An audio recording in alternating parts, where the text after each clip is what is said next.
Unit 3ရဲ့ unit question မှာဖြစ်ရဲ့ နံပါတ်1ပုံစံကိုကျွန်တော်ကြည့်အောင်ပေါ့နော်။နံပါတ်1ပုံစံမှာတော့သူကဒီချက်တို့ပေါင်းခိုင်းတာပါလဲဆိုလို့ရှိရင်010110ပေါ့နော်။သူတို့ပေါင်းခိုင်းတာပေါ့။ပေါင်းခိုင်းထားတဲ့အခါကျတော့ဒီချက်တို့ပေါင်းကြည့်နေတာပေါ့နော်0101110001ရဲ့111ပြီးရင်00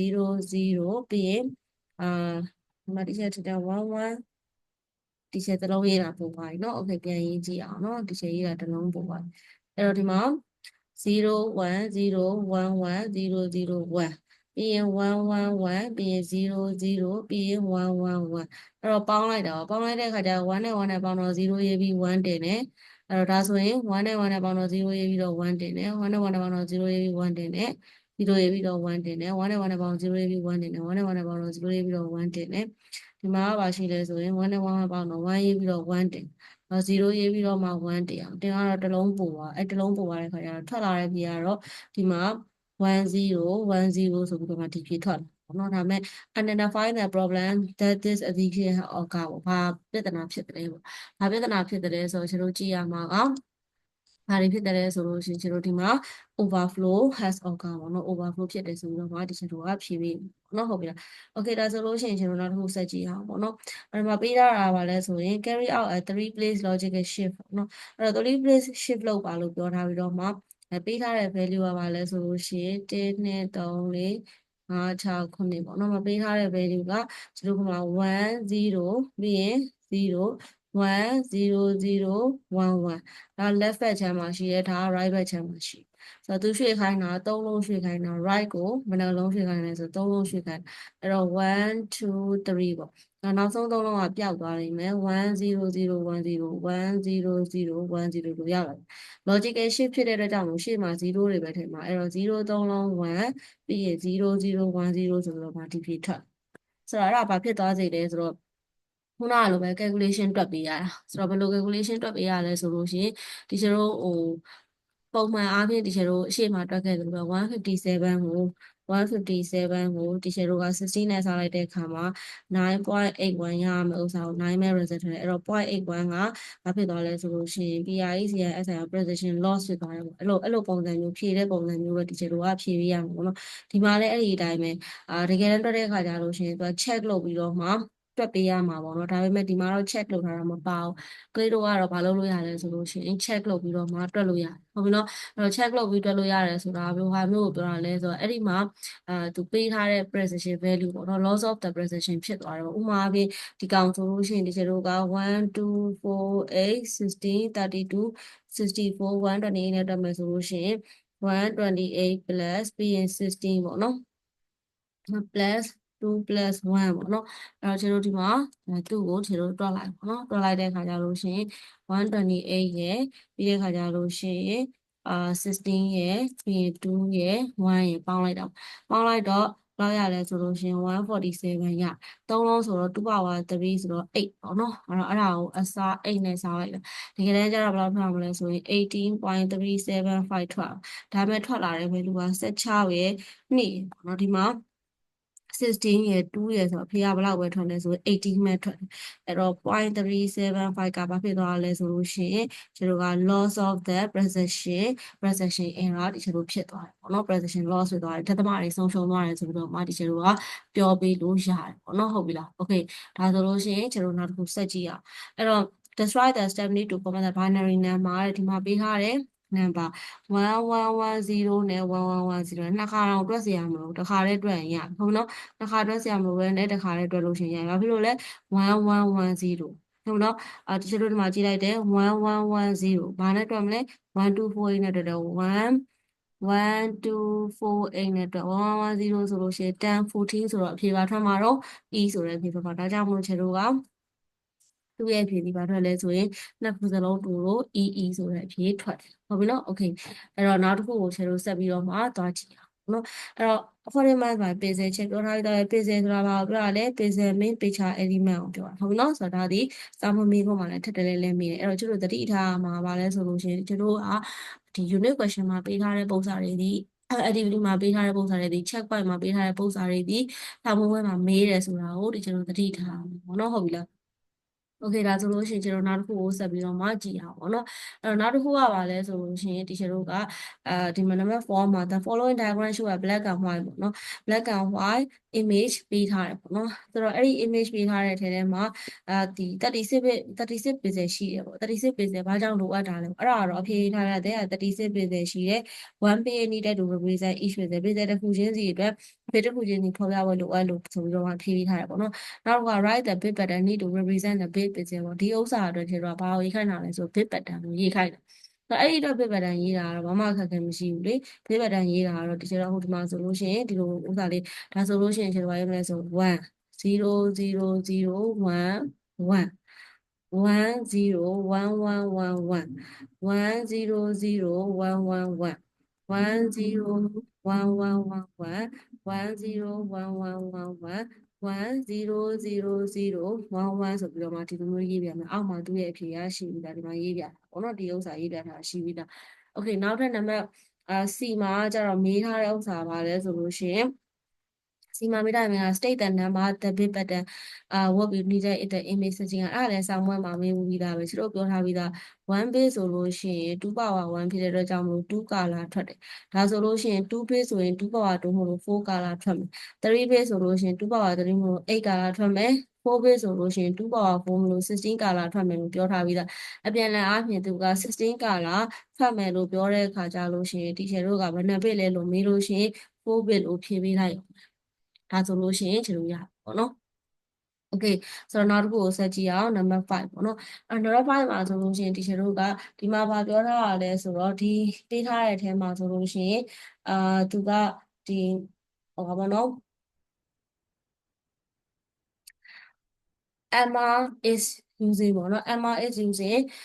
computer ပေါ့နော် Emma is using a computer program to record himself playing the guitar describe how the program convert his music into a file အဲ့တော့ program ကိုဘယ်လို convert လုပ်မလဲနော်အဲ့ဒါကကြတော့ဒီမှာပေးထားတာဆိုတော့သူကတော့ process of digital recording ကိုတဲ့ဒီ page number မှာ digital recording နဲ့အကြောင်းဖြေရမယ်ပေါ့နော်အဲ့အကြောင်းကျတော့ရှင်းပြထားပြီးသားဖြစ်တယ်ပေါ့နော်နောက်တစ်ခုကကြတော့ဗာလဲဆိုလို့ရှိရင် to effect that way recording လုပ်တဲ့အခါမှာ effect တက်ရောက်နိုင်တာဗာလဲဆိုတော့ teacher တို့ကဒီ increasing the sampling rate sample rate တွေတိုးလာတဲ့အခါကျရင် increase the file size တွေတိုးလာတယ်ဆိုတဲ့အကြောင်းကိုရေးပြအောင်ဒါတွေလည်းမေးခွန်းနဲ့မမေးဘူးလေပေါ့နော်နောက်နံပါတ် C က he eventually record the music in mono with a sample rate of 44.1 kHz အဲ့လိုမျိုးပေးထားတယ်ဒါပေမဲ့စာမွေးမှာအဲ့လိုမပေးဘဲနဲ့ CD လို့ပေးထားတယ်ဘာကြောင့်လဲဆိုတော့သူ့မှာ CD နဲ့ Blu-ray ဆိုပြီးတော့မှဒီချေတော့နှစ်ခုရှိတာလေအဲ့တော့ CD ရဲ့ valueက 44.1 kHz ဆိုတော့အဲ့ဒါနဲ့ပေးတာ bit ကဘယ်လောက်လဲဆို16လို့ပေးတာ recording က2 minute 2 minute ဆိုလို့ရှိရင်တို့က second နဲ့တွက်ရမှာဆိုတော့2 into 16နဲ့တွက်ရမယ်ဆိုတော့သိလိမ့်မယ်နောက်တစ်ခုကmono ဆိုလို့ရှိရင်ဘယ်လောက်လဲဆို mono ဆိုရင်1အဲ့မှာ channel လည်းဘယ်နှခုရှိလဲဆိုလို့ရှိရင်2ခုရှိတယ် mono ဆိုရင်ဒီကျတော့1နဲ့တက်ရမှာ STERE ကို stereo ဆိုလို့ရှိရင်ဒီကျတော့2နဲ့တွက်အခုဒီကျတော့ပေးထားတယ်ဒီမှာ44100 bit 16ပြီးရင်2 minute ပြီးရင် mono channel ဆိုပြီးတော့တွက်ပေးရတယ်ဒါတွေကစာမွေးရောက်တဲ့ခါကျလို့ရှိရင် don't need to calculate လုပ်စရာမလိုဒါပေမဲ့ဘာနဲ့ထွက်မလဲပေါ့နော်ဘာနဲ့ထွက်မလဲဆိုလို့ရှိရင်ဒီကျတော့က bin နဲ့ထွက်မှာပေါ့နော်အဲ့ဒီ bin နဲ့ထွက်တဲ့ဥစ္စာကိုဒါ result ကိုအကုန်လုံး8နဲ့စာပြီးတော့မှဒီမှာ BYDE by ဆိုပြီးတော့မှဒီကျတော့ရှိလို့ရမယ်အဲ့ဒါကသတိထားအောင်မယ့်ချက်ပေါ့နော်ခါလေးကြရင်သူ့ကိုဒီကျတော့မပြားခိုင်းဘူးဆိုလို့ရှိရင်လည်းလုပ်စရာမလိုဘူးပေါ့နော်โอเคအဲ့တော့နောက်တစ်ခုဆက်ကြည့်အောင်ဒီကျွန်တော်နောက်တစ်ခုပေါ့နော်အဲ့တော့ဒါကတော့ခဏခဏမင်းနေကြပဲပေးတဲ့ထဲမှာဘာကိုငယ်စဉ်ကြည့်လိုက်စီပါလဲဆိုလို့ရှိရင် bit ကငယ်ဆုံးပြီးရင်4 bit နေပဲငယ်ဆုံးပြီးရင်8 bit နော်ပြီးရင် kilobyte ရှိလားဆို kilobyte မရှိဘူး megabyte ရှိလားဆို megabyte ရှိ GB နဲ့ TB နဲ့ရှိရင် GB ရှိမယ် TB ရှိမယ်ပြီးတော့ bit နေပဲ byte MB GB ဒီမှာပါလို့လဲဆိုရင် KB မပါလို့ KB ဒါပါလို့ရှိရင်ဒီကြားထဲမှာ byte နဲ့ဒီကြားထဲမှာ KIB ဆိုတဲ့ဥစ္စာကိုဒီလိုထည့်ပြီးအောင်အဲ့တော့ compress the following အဲ့ဒါတော့ရှင်းလေးပါသူကဘာပြောလဲဆိုလို့ရှိရင်1ကဘာလဲဆိုရင် white ကိုပြောတာ1ကဘာလဲဆိုရင် WHITE white 0ကဘာလဲဆိုရင် BLACK black အဲ့ဒါဆိုလို့ရှိရင်ဒီမှာ 3W 3B ပြီးရင် 2W 6B 3W 3B 3W 1B ဆိုပြီးတော့ပါဒီချက်တော့ထည့်ပေးရမယ်ပေါ့နော်နောက်တစ်ခုကပါလဲဆို encrypt the follower using Caesar cipher အဲ့တော့ Caesar cipher မှာteacher တို့တွက်တယ်ဆိုတော့အဲ့ဒါက Caesar cipher တွက်ချင်တယ်ဆိုရင် ABC ရအဲ့တော့ A B C D E F G H I J K L M N O P Q R S T U V W X Y Z ဒါလေးတော့ချရေးထားအဲ့လိုချရေးထားတဲ့ပြဿနာတော့မရှိဘူးဒီမှာ plus 6မှန်လား C ဆိုပြီး C ပြီးွားတဲ့ခါကျလို့ရှိရင် C ပြီးွားရင်1 2 3 4 5 6ပေါ့နော်1 2 3 4 5 6အဲ့ဒါဆိုဒီမှာဘာထွက်လဲဆို I ထွက်ဒါကြောင့်မို့ C ပြီးဒီမှာ I ကြီးထွက်တယ်ပြီးရင် C ကြီးဆိုတော့ I ကြီးပေါ့နော်ဟာ O ဆိုရင်ဒီမှာ1 2 3 4 5 6ဆိုတော့ U အဲ့ဒါ O အသေးဆိုတော့ U သေးပါဒါကြောင့်မလို့ CO ဆိုတဲ့နေရာမှာဘာထွက်လဲဆိုရင် IU ဆိုတဲ့ဥစ္စာထွက်တယ်နောက်ခါ M ဆိုတဲ့နေရာမှာဘာထွက်လဲM ဆိုတီရှယ်ကဆိုရင်တော့ M ကလက်ချောင်းလေးနဲ့ပဲချိုးရည်တွဲပြီးတော့မှတီရှယ်တို့ရှည်တွက်မယ်ပေါ့နော်ဥပမာ M ဆိုရင် NOPQRS အဲ့ဒါဆိုရင်ဒါ6ဖြစ်သွားပြီဆိုရင် S ပေါ့နော်ဒီလိုမျိုးတီရှယ်တို့ယူတွက်လို့ရဟုတ်ပြီနော်ဒါဆိုလို့ရှိရင်စီစာသဘော equation ကနည်းနည်းလေးပါ okay ပြောချင်တာကဒီဟာပဲအမြင်နဲ့ပေါ့နော်တွေ့ရတာနည်းဒါပေမဲ့ပြောင်းပြန်တွက်တဲ့ဥစ္စာပေါ့နော်အဲ့ဒါပါလဲဆို decrypt လုပ်တာ decrypt လုပ်တဲ့ဆိုတော့ခုနကတော့တီချာရေးပြခဲ့လေမပါရေးပြခဲ့လေ A B C D E F G H I J K L M N O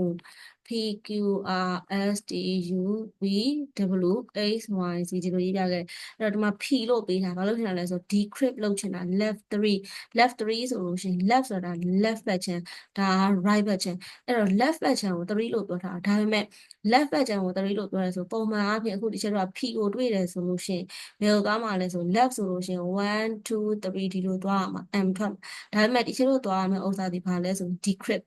decrypt ဆိုလို့ရှိရင်ကျွန်တော်ပြောင်းပြန်ယူပြောင်းပြန်ယူတဲ့အတွက်ကြောင့်မို့ကျွန်တော်အဲ့လိုသွားလို့ရလားဆိုအဲ့လိုသွားလို့မရပဲနဲ့ decrypt ဖြစ်တဲ့အတွက်ကြောင့်မလို့ဒီကျွန်တော် P ဆိုလို့ရှိရင်1 2 3ဘာကိုရွေးရလဲဆိုလို့ရှိရင် P ကိုဒီကျွန်တော်ကတွေ့တဲ့အခါမှာဒီကျွန်တော် left 3ဆိုလို့ရှိရင် left 3ဆိုလို့ရှိရင် DECRYB decrypt ဒီဘာနဲ့သဘောတရားချင်းတူလဲဆို plus နဲ့သဘောတရားချင်းတူပဲ plus 3နဲ့အဓိပ္ပာယ်ချင်းတူပဲဟုတ်ပြီနော်အဲ့တော့အတွက်ကြောင့်မို့ကျွန်တော်1 2 3ဆိုတော့အဲ့မှာ P ဒီဘာဖြစ်သွားလဲဆို C ဖြစ်သွားတယ် Z ကိုကြည့်အောင်အဲ့တော့ Z ဆိုလို့ရှိရင်ရှေ့ကိုကတော့ ABC ဟုတ်ပြီနော် F ဆိုလို့ရှိရင်1 2 3 I ထွက်ဟုတ်ပြီနော် B ဆိုလို့ရှိရင်1 2 3 E ထွက်ဟုတ်ပြီနော်ဆိုတော့အဲ့လိုမျိုးနဲ့တွားပြီးတော့တွက်ရတယ်အဲ့ဒါဒီကလေးတို့မှတ်ထားရမယ့်အချက်ပေါ့နော်ဟုတ်ပြီလားโอเคနောက်တစ်ခုဆက်ကြည့်အောင်နောက်တစ်ခုကဘာလဲဆိုလို့ရှိရင်ကျွန်တော်ဒီမှာထားတဲ့ unbreakable cipher unbreakable cipher ဆိုတော့ဒီလိုမျိုးတွက်ရတာမဟုတ်ဘူးတော့ဘာလို့ခိုင်းတာလဲဆို Beginning cipher နဲ့တွားခိုင်းတာအဲ့ဒါကတော့ဒီကျွန်တော်ကအခုဒီမှာဆိုလို့ရှိရင်ကျွန်တော်ကဒီ table ကြီးကိုကြည့်ရတာပေါ့နော် ABCD table ကြီးသိရတာ A to Z A ကနေပြီးတော့မှ Z အထိရေးထားတယ် A ကနေပြီးတော့ Z ထိရအဲ့ table ကြီးကိုကြည့်ပြီးတော့မှဒီကျွန်တော်ကတွားပြီးရဒီမှာပေးထား decrypt ပေးထားတယ်ဆိုတော့အခုဒါကဘာလဲဆိုလို့ရှိရင် Genovan ဆိုတဲ့ဥစ္စာခုတ်ဟုတ်ပြီနော်ဒါကဘာလဲဆိုလို့ရှိရင် DECRYBD decrypt ဆိုတနည်းအားဖြင့်ပြောမယ်ဆိုရင် cipher text ပေါ့နော်အဲ့တော့ cipher text ဆိုဒီကောင်ကဘာလဲဆိုရင် original message ကိုထုတ်ချင်တဲ့အခါမှာဒီကျွန်တော်က G ကနေစပြီးတော့ကြည့်လိုက်တာ Z ထိရအောင်ကြည့်တယ်အပေါ်တက်တဲ့ကိုကြည့်လိုက်လို့ရှိရင်ဘာရပြီလဲဆိုရင်အဖြေရပြီအဲ့တော့ G ကနေပြီးတော့စပြီး G ဆိုတဲ့ row ကနေစပြီးတော့ကြည့်လိုက်တာ G ဆိုတဲ့ row G ဆိုတဲ့ row မှာ GHI J K L M အဲ့ရနေစပြီးတော့ Z ကိုတွေ့တဲ့အခါမှာအပေါ်တက်တဲ့ကိုဟိုးပေါ်သွား first row မှာအဖြေရှိအဲ့ဒါဒီ T မို့လို့ T လို့ရေးလိုက်တာဟုတ်ပြီနော်ဒါဒီမှာတော့ဒီလိုတွက်မပြရတော့ဟုတ်ပြီနော်โอเคအဲ့ဆိုလို့ရှိရင်ကျွန်တော်နောက်တစ်ခုကိုဆက်ပြီးတော့မှကြည့်ရအောင်နော်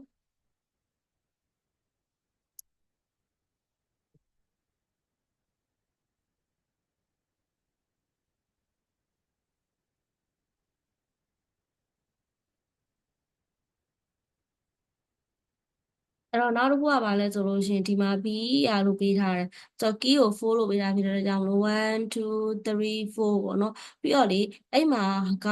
1 2 3 4 5 6 9 10 11 12 13ဆိုရင်1 2 3 4 5 6 7 8 9 10 11 12 13ဆိုပြီးအဲ့လိုမျိုးဒီချင်လို့ရေးပေးရအဲ့တော့4ဆိုလို့ရှိရင်ဒီမှာdash လေးတွေ dash လေးတွေ dash လေးတွေ dash လေးတွေ1 2 3 4ပြီးရင်ဒီလိုမျိုးလေးဒီလိုမျိုးအဲ့တော့ဒီမှာဆိုရင်ဘာလဲဆိုရင် B ပြီးရင်ဒီမှာဆိုရင်ဘာလဲဆိုရင် E ပေါ့နော် B E E ဒီကနေပြီးတော့မှ1 2 3 4 5 1 2 3 4 5ဆိုရင် B E E ပေါ့နော်အဲ့လိုမျိုးဒီချေတို့ကသွားပြီးတော့မှရေးပြရေးပိုင်းဒီနေရာမှာ B ပြီးရင်ဒီချေတို့ကဘာရေးရလဲဆို B ပြီး R ပြီး M ဒီမှာ A S ပေါ့နော်ပြီးရင်နောက်ဒီမှာဘာလဲဆိုလို့ရှိရင်I ပြီးရင် I ပြီးရင် G I ပြီးရင် G ပြီးသွားလို့ရှိရင်ဒီမှာ ဘာလဲဆိုလို့ရှိရင် h ပေါ့နော်အဲ့လိုနဲ့ bri ဒီမှာဆိုလို့ရှိရင် n ပေါ့နော် bring bring me bring me h ဒီမှာဆိုလို့ရှိရင်o r s bring me a horse ဆိုပြီးတော့မှဒီလိုမျိုး result ထွက်လာမှာပေါ့နော်ဆိုတော့အဲ့ဒါရှိမယ်နောက်တစ်ခုကိုဆက်ပြီးတော့မှကြည့်ရအောင်ပေါ့နော်နောက်တစ်ခုကဘာလဲဆိုလို့ရှိရင်ဒီက calculate the decimal equivalent ကိုတွက်ချင်တာ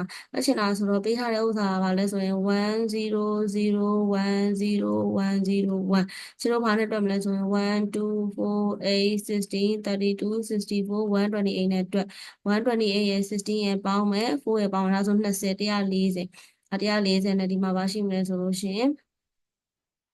101เนาะအဲ့တော့ဒီကျတော့သူ့ရဲ့ဒီ value ပေါ့เนาะတွက်လို့ထွက်လာတဲ့ value ဒီဘယ်လောက်ဖြစ်မလဲဆိုလို့ရှိရင်ဒီမှာပေးထားတဲ့ဥစ္စာကတော့ calculate the decimal number ဒါရဲ့ပေါင်းတော့ဒီကြည့်ရဒီမှာပါလဲဆိုရင်60 1 2 4 8 60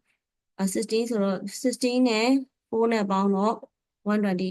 ဆိုတော့ဒါဆိုရင်148 1နဲ့ပေါင်းတဲ့ခါကျတော့149ဆိုပြီးထွက်တာပေါ့နော်နောက်တော့203ကို decimal ပြောနေတာခိုင်းလို့ပဲ128 64 32 68 421ဆိုပြီးကျွန်တော်ရေးမယ်ရေးပြီးသွားတဲ့ခါကျတော့203ဒီ128ဝင်လို့ရလားဝင်လို့ရတယ်128နှုတ်လိုက်တဲ့ခါကျလို့ရှိရင်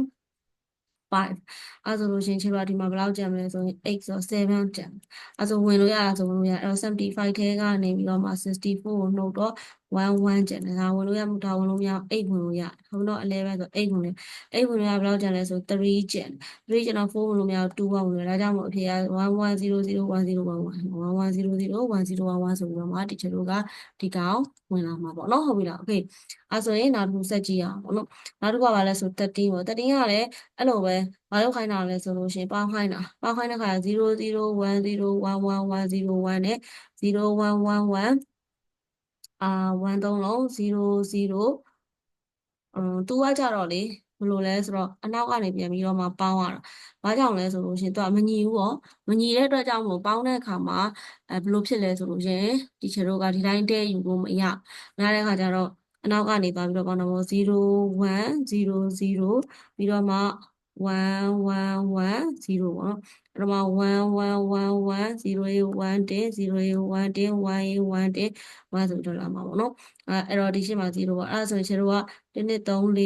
ပြီး1 2 3 4ပေါ့နော်အဲ့ရနေစပြီးယူတဲ့အခါကျလို့ရှိရင်ချေတို့ဒီမှာဒါဆိုရင် F ဆိုတဲ့ result ထွက်မယ်ဒါဆိုရင်ဒီရှင်းဟာတော့မယူတော့ဘူးเนาะ discuss လုပ်ပြလိုက်တာပေါ့ပြီးတော့မှ1100ဆိုတာ12ဆိုတော့ C ဆိုပြီးတော့မှ CF ဆိုတဲ့ result ထွက်လာโอเคနောက်တစ်ခုကဘာလဲဆိုရင် H ပေါ့နော်ဘာ 8 by shifting bit performance logic ပေါ့အဲ့တော့ဒီချေတော့8 bit ဆိုလို့ရှိရင်8ဟာဘာနဲ့တူရလဲဆို2 power 3နဲ့တူဒါကြောင့်မလို့ဒီချေတော့ move to ဘာလို့ရလဲဆို place to the left back ကိုလည်းလုံးရွှေ့ရလဲဆို3လုံးရွှေ့ရအဲ့တော့ right 3 place ပေါ့နော် performance logical shift 3 place on the binary number ဆိုတော့ပေးထားတဲ့ထဲမှာ1 2 3 4 5 6 9နောက်ပေးထား1 0 1 1 0 1 0 0ဒါ left back ချမ်းဒါ right back ချမ်းအဲ့မှာကျွန်တော်3လုံးရွှေ့ချင်တာဆိုတော့ပြီးတော့သူက logical shift ဆိုတော့1 2 3ပြီးရင်ဒီ3လုံးကပျောက်သွားမယ်1 0ဒီ1ကဒီလိုရောက်လာတာပေါ့နော်1 0 1 1 0ဆိုပြီးဒီညမှာ0 0 0ထဲအဲ့တော့0 0 0 1ကတစ်ခါပြီးတဲ့ခါကျရင်0 1 1 0ကတစ်ခါပေါ့နော်ဆိုတော့အဲ့လိုမျိုးပဲ teacher တို့ထားလိုက်မှာပေါ့နော်အဲ့တော့complete the table to show the effect by carrying out an arithmetic shift ပေါ့နော် right 3 place ပေါ့နော်အဲ့ဒါကတော့ teacher တို့ပုံမှန်တွက်နေကြပုံစံတိုင်းမှာပဲသူ့ကို teacher တို့ကဒီ right back channel ကိုရွှေ့လိုက်တိုးတော်လည်းပဲright back channel ကိုရွှေ့တယ်ဆိုတော့လည်းပဲတကယ်တမ်းကျတော့ right back arithmetic shift ပေါ့နော် arithmetic shift ဆိုတော့ right back channel ကိုရွှေ့တယ် okay 1 2 3ရွှေ့ပလိုက်ပြီဆိုတော့ဒီမှာရှိနေဒီ1တွေဒီကိုရောက်လာတယ်1 0 0 1ဒီမှာ1 0 0 1 0 0 1 0အဲ့တော့ဒီ1 0 1က discard ဖြစ်သွားဒါပေမဲ့ arithmetic shift ဖြစ်တဲ့အတွက်ကြောင့်မို့ most significant ကို copy ကူးရတာဖြစ်တဲ့အတွက်ကြောင့်မို့ထွက်လာတဲ့ result ဒီ111ဖြစ်တယ်အဲ့တော့111 1လေးလုံးနဲ့0 0 1 0ဆိုပြီးတော့မှခြေလို့ထွက်လာ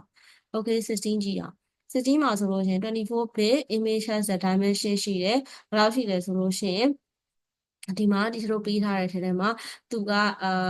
ဘာပေါ့နော်သူပေးထားတဲ့ထဲမှာဗာလဲဆိုရင်မိကုံကဒီလိုမျိုးပေါ့နော်အဲ့တော့ image က24 bit ရှိတယ်ဆိုတော့24 bit 1024 ဆိုတော့1024 into 2300 into 24 bit ရှိတယ် အဲ့ဥစ္စာကိုကျွန်တော်ဘာလို့မှလဲဆိုလို့ရှိရင်ရလာတဲ့ result ကိုကျွန်တော်ကဒါဒီရလာတဲ့ result ကို8နဲ့စားရတယ်ဘာလို့လဲလဲဆို5ဖြစ်ပြောင်းလိုက်တာ5ပြောင်းလိုက်တာအဲ့ပြောင်းပြီးသွားတဲ့ခါကျတော့မှဘာလဲဆို maybe ပြောင်းခိုင်းတာဆောင်းပွဲမှာထူးကြတာအဲ့ဒါပဲတချို့ဆောင်းပွဲမှာ maybe နဲ့လည်းမေးနိုင်တယ်လို့ mega နဲ့လည်းမေးနိုင်တယ်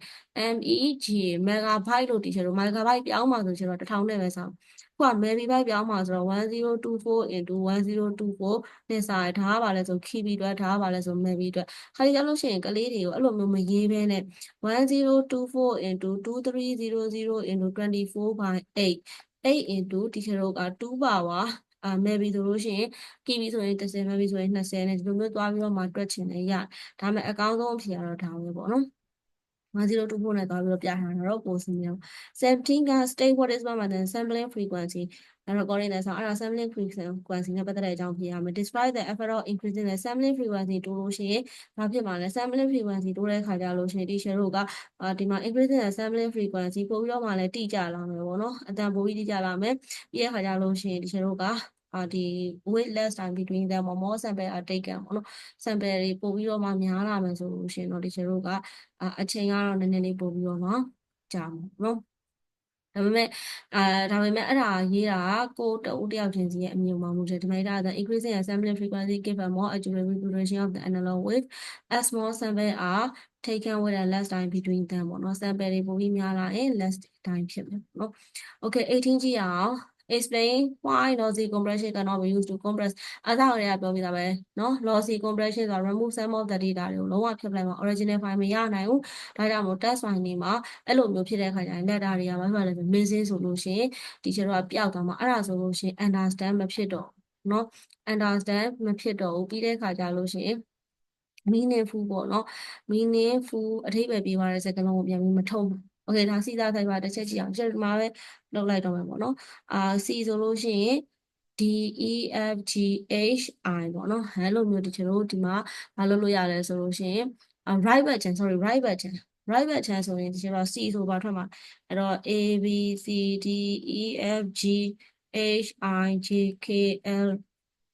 N O P Q R S T U V W X Y Z အဲ့တော့ကျွန်တော် C လို့ပေးထားတယ်6လို့ပေးထားတယ်အဲ့တော့ဘာနဲ့သွားမလဲဆိုလို့ရှိရင်ဒီကျွန်တော်ကဒီမှာ right back ကိုဒါ left back ချမ်းဒါ right back ချမ်း right back ချမ်းဘာလို့လဲဆိုရင်သွားမှာ back ဒါပေမဲ့ဒီ crit လို့ပြောထားဖြစ်တဲ့အကြောင်းလို့ပြောင်းပြန်ဖြစ်တယ် C ဆိုရင်1 2 3 4 5 6 okay အဲ့ဒါကြောင့်လို့ W ဒီမှာပို့ပေးထားတဲ့ value ကလည်းဆို n ဆိုလို့ရှိရင်1 2 3 4 5 6အားကြောင့်မလို့ h ပြီးရင် k ဆိုလို့ရှိရင်1 2 3 4 5 6ဆိုတော့ e ပြီးရင်ဒီမှာပါလဲဆို x ဆိုလို့ရှိရင်1 2 1 2 3 4 5 6ဆိုတော့ r ပြီးရင် k ဆိုတော့ရှင်းမှာရပြီဒါ where ဆိုတဲ့အဓိပ္ပာယ်ထွက်လာမယ်အဖြေကတော့ where are you ဆိုတဲ့အဓိပ္ပာယ်ပေါ့နော်နောက်တစ်ခုက left 3ဆိုလို့ရှိရင် y ဆိုလို့ရှိရင်ဒီကျတော့ဘာထွက်လာမှာလဲဆိုရင်1 2 3ဒီကနေလာတာဆိုတော့ B ဟုတ်ပြီနော်နောက်တစ်ခုက O ဆိုလို့ရှိရင်1 2 3ဆိုတော့ဘာလဲဆိုလို့ရှိရင် R နောက်တစ်ခုကဘာလဲဆို F ဆိုရင်1 2 3ဆိုတော့ I နောက်တစ်ခုကဘာလဲဆိုရင် K ဆိုလို့ရှိရင်1 2 3ဆိုတော့ N နောက်က D 1 2 3ဆိုတော့ G bring ဆိုတဲ့အဓိပ္ပာယ်အဲ့တော့ bring a horse ဆိုတဲ့ result ထွက်တယ်ပေါ့နော်ဒီအောင်မှလည်းအဖြေပေးပြီးသားပါ okay ကျွန်တော်နောက်တစ်ခုဆက်ပြီးတော့မှကြည့်အောင်ပေါ့နော်နောက်တစ်ခုမှာပါလဲဆိုလို့ရှိရင်ဒီကျတို့ကဗာလဲplain text နဲ့ဒီမှာပေါ့နော်ရေးခိုင်းတော့အခုဒီမှာ L နဲ့ S နဲ့ပြီးထားပါဘောနော် cipher text ကိုထုတ်ခိုင်းတာအဲ့ဆို teacher တို့က encryption လုပ်တဲ့ခါကျလို့ရှိရင် L နဲ့ဘာနဲ့လဲဆိုလို့ရှိရင် S နဲ့စုံတဲ့နေရာဒီပါရှိရလဲဆိုရင် result ရှိတဲ့နေရာပေါ့နော်ဒီလိုမျိုးဖြည့်ပေးရတာပါ okay ဒါဆိုလို့ရှိရင်တော့ teacher တို့ L နဲ့ S နဲ့စုံတဲ့နေရာကို table ကြီးထဲမှာဒီလိုမျိုးပေါ့နော်ခုနကနမူနာပြတဲ့ဥစ္စာထဲမှာအချို့ပုတ်စာတွေဆိုစာမိုးပွဲကြီးမှာအဲ့လိုမျိုးထည့်ပြီးတော့မှပုတ်စာကြီး table ကြီးထည့်ပြီးတော့မေးတာပေါ့နော်ဆိုတော့အဲ့ဒါမျိုးလေးတွေဂရုစိုက်ရအောင်ပေါ့နော်အားနေကြလို့ရှိရင်တော့ဒီချက်တို့မေးခွန်းဟောင်းသွားမယ်ပေါ့နော်